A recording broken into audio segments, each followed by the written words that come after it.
رشتہ پکا ہو یا پکا نہ ہو کیا کہتے ہیں؟ پکا کرنے کے لیے کیسے کیا کہتے ہیں؟ اچھا میڈیٹر، دلال جو پیسہ لیتا ہے، تو دیکھیں دلالی کے بارے میں پہلے آپ لوگ جان لیجئے، کہوں گا تو حضرت آپ لوگ تعجب بولے، تعجب نہیں ہونا چاہیے. چلیے، دلالی پیسہ لینا اگر وہ غش نہیں کرتا ہے، جھوٹ نہیں بولتا ہے، امانت و دیانت کے ساتھ کرتا ہے، تو اپنا محنتانہ لے سکتا ہے. محنتانہ، دلالی نہیں، محنتانہ. کیونکہ آج کل دنیا بڑی مشغول ہو گئی ہے. میں مالدار ہوں، لکھپتی ہوں، شیخ مالدار ہیں، ان کے روزانہ کا کمائی 10 لاکھ ہے، ان کے پاس ٹائم نہیں ہے، یہ گھر نہیں خرید سکتے ہیں، یہ زمین نہیں، تو کسی دلال کو ڈھونڈتے ہائر کرتے ہیں کہ ہمارے لیے کوئی مناسب گھر خرید دو، ہمارے لیے کوئی زمین خرید دو، ہمارے لیے رشتہ تلاش کر دو. وہ بیچارہ دوڑتا ہے، گھومتا ہے. تو کہتے ہیں کہ دلال کے لیے ضروری ہے. حضرت عبداللہ بن عباس رضی اللہ عنہ قول ہے، صحیح بخاری کا کتاب البیوع میں آپ پڑھیے کہ دلالی مشکل نہیں ہے، لیکن دھوکہ نہیں ہونا چاہیے، جھوٹ نہ ہو، فراڈ نہ ہو، اور باتوں کو چھپانا نہ ہو، اور اس کو اس کام کا تجربہ ہونا چاہیے، تجربہ کہ رشتہ کرنے کا. یہ دلالی کی رقم لینا اور دینا جو ہے یہ نہ کرنا افضل ہے. لیکن اگر وہ شخص مجبور ہے، اس کے پاس کوئی دوسرا کام نہیں ہے، یعنی اس کے آمدنی کا کوئی ذریعہ نہیں ہے، تو لے سکتا ہے. لیکن بہتر اور افضل یہ ہے کہ رشتہ کرانے کے لیے اللہ تعالیٰ انما نطعمکم لوجہ اللہ لا نريد منکم جزاء ولا شکورا، کہ ہم اللہ کے لیے کھلاتے پلاتے ہیں، اللہ کے لیے یہ رشتہ کراتے ہیں، اللہ کے لیے رشتہ کراتے ہیں، اور ہم سب کو کوئی جزا سزا نہیں چاہیے. پیسہ لینے دینے لگتے ہیں تو اس میں جھوٹ بولنے لگتے ہیں کہ کسی نہ کسی حساب سے شادی کرا ہی دو، کسی نہ کسی حساب سے رشتے کو پکا کرا ہی دو. تو اس میں جھوٹ بولتے ہیں، عیوب کو چھپاتے ہیں. یہاں پر دھوکہ ہے، دھوکہ حرام ہے. اللہ کے نبی صلی اللہ علیہ وسلم فرمایا من غشنا فلیس منا. جزاکم اللہ خیر. یہ دو آخری سوال ہے کہ مسجد مدرسے کی تعمیر و ترقی کے لیے ہماری بہار بنگال جھارکھنڈ میں اسی طرح کا جلسہ کرتے ہیں، اور جلسے میں لوگ چندہ لا کے دیتے ہیں. یہ آپ کی یو پی میں یہ سب میں رواج نہیں ہے، تو اس کے لیے تقریب کے لیے مولانا بلانا پڑتا ہے اکثر یو پی. تو کسی کو 90,000 فیس ہے فیس، کسی کا 1,10,000، کسی کا 40,000. تو کیا اس طرح فیس لینا کتاب و سنت کی روشنی میں صحیح ہے؟ پہلے ہی کھاتا میں 90,000 ڈلوا لیتے ہیں، اگر کم ہو 1,000 تو کہتے ہیں کہ ڈیٹ فکس نہیں ہوا، سب کے گڑبڑ بھی ہوتا ہے. دیکھیں پہلی بات، دینی تعلیم و تربیت یا دینی کام پر پیسہ نہیں لینا چاہیے. ہاں نہیں لینا چاہیے، یہ افضل ہے. لیکن ضرورت مند جو ہے، میں مثال دیتا ہوں حدیث سے دلیل دیتا ہوں، آپ لوگ سنیے غور سے. لیکن اگر ضرورت مند ہے، اس کے پاس کمائی کا کوئی ذریعہ نہیں ہے، اور اس کا گزارا اسی پر ہوتا ہے، اپنے آپ کو وہ دینی تعلیم کے لیے یا دعوت و تبلیغ کے لیے وقف کی ہوئی ہے، تو وہ لے سکتا ہے. اس کی دلیل میں بتاتا ہوں. حضرت ابو سعید خدری رضی اللہ تعالیٰ عنہ اور ان کے ساتھ ایک جماعت صحابہ کرام کی سفر میں تھے. راستے میں ان کا توشہ یعنی کھانے کا سامان سب ختم ہو گیا. ایک گاؤں میں وہ لوگ اترے. وہاں پر ان لوگوں نے پہلے زمانے میں ہوٹل ریسٹورینٹ وغیرہ نہیں ہوتے تھے، تو وہاں پر اترے. ان لوگوں نے وہاں کے گاؤں والوں سے کھانا مانگا کہ ہمارے لیے کھانے کا انتظام کر دیجیے، ہمارے پاس کچھ رہ نہیں گیا. تو گاؤں والوں نے منع کر دیا کہ نہیں، ہم نہیں دے پائیں گے. اسی بیچ میں گاؤں کا جو سردار تھا، اس سردار کو ایک زہریلے جانور نے ڈس لیا. اب یہ لوگ اپنے سردار کو بچانے کے لیے بہت سارا انہوں نے جھاڑ پھوک کیا، دوا علاج کیا، کوئی فائدہ نہیں آیا. تب رہا. اس کے بعد گاؤں والوں میں سے کسی نے کہا کہ باہر کچھ لوگ آئے ہیں، ان سے ہم جا کے مدد لیتے ہیں، ہو سکتا ہے ان لوگوں کے پاس کوئی طریقہ ہو جس سے ہمارا سردار بچ جائے. وہاں سے لوگ آئے، سوال کیا کہ ہمارے سردار کو ایسا ایسا ہو گیا ہے، آپ لوگوں میں کسی کو کچھ معلوم ہو کوئی طریقہ علاج تو دوا کر دیجئے. تو انہوں نے حضرت ابو سعید خدری رضی اللہ عنہ کہتے ہیں کہ نہیں، میں کر سکتا ہوں لیکن میں کروں گا نہیں. کہا کہ ہم نے آپ لوگوں سے کھانا طلب کیا، آپ نے کھانا ہمیں نہیں کھلایا، اب ہمیں 30 بکری دو گے تو ہم دعا کریں گے۔ تو کہا ٹھیک ہے۔ جا کر کے انہوں نے سورہ فاتحہ، دیکھیں سورہ فاتحہ کا آپ نے معلوم ہے، سمجھے سورہ فاتحہ کا ایک نام ہے شفا، سورہ فاتحہ کا نام ہے شافیہ، شفا دینے والی، کافیہ کفایت کرنے والی، بہت، تو سورہ فاتحہ میں شفا یابی ہے۔ تو انہوں نے سورہ فاتحہ پڑھ کر پھونک دیا اور وہ سردار بالکل اچھا ہو گیا، ذرہ برابر میرے کو کچھ نہیں۔ تو 30 بکری اس سے لیے۔ اچھا صحابہ کرام کہنے لگے کہ قرآن پڑھ کر کے آپ نے دم کیا ہے سورہ فاتحہ، ہمارے لیے حلال ہے کہ حرام ہے ہم نہیں جانتے ہیں، ہم نہیں کھائیں گے، لیں گے نہیں۔ یہاں تک کہ نبی صلی اللہ علیہ وسلم سے پوچھ لیے، چنانچہ نبی صلی اللہ علیہ وسلم کے پاس لے کر گئے تو نبی صلی اللہ علیہ وسلم نے کہا کہ ہاں جائز ہے، لاؤ میرا بھی حصہ لگاؤ۔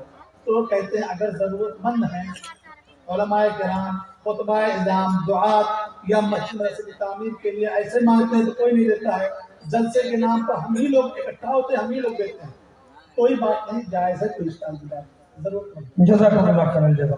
جی ختم کیا جائے کیونکہ ہمارے پاس 2-3 مقرر اور ایک سوال ان کا ہے، بس قسط پر خرید و فروخت کرنا بہت زیادہ یہ سوال کیا جاتا ہے، قسط پر۔